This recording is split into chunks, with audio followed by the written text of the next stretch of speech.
حضرت معاذ ابن انس رضی الله عنه فرمای چې حضرت رسول الله صلی الله علیه وسلم ارشاد دی وای دغه امت به تر هغې وخته پورې په شریعت باندې قایم وي تر څو چې په دغه امت کې دغه درې شیونه نه وي ظاهر شوي، خو کله چې په دغه امت کې دغه درې شیونه ظاهر شول نو پوه شه چې د امت زوال بیا شروع شولو. اول دا تر هغې وخته پورې چې په دې امت کې علم او علما نه وي اوچت کړي شوي، دا امت به په شریعت باندې قایم وي، خو که کله د دې امت نه علم او علما اوچت کړلی شو نو د امت زوال شروع شو. او دویم دا تر هغې وخته پورې چې په دې امت کې د ناجایزو اولاد ډېر شوی نه وي، خو کله چې د ناجایزو اولاد ډېر شو بیا هم د امت زوال شروع شولو.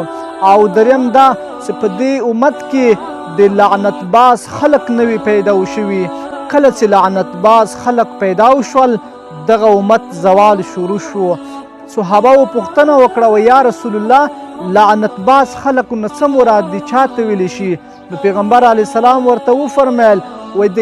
د آخر وخت کې به داسې خلق را پیدا شي چې د ملاقات په وخت کې د سلام په ځای به دوی به په یو بل باندې لعنتونه وایي او یو بل ته به کنځلې کوي. کله چې دغه درې شیان په دې امت کې ظاهره شول نو پوه شه د دغه امت بیا زوال شروع شولو.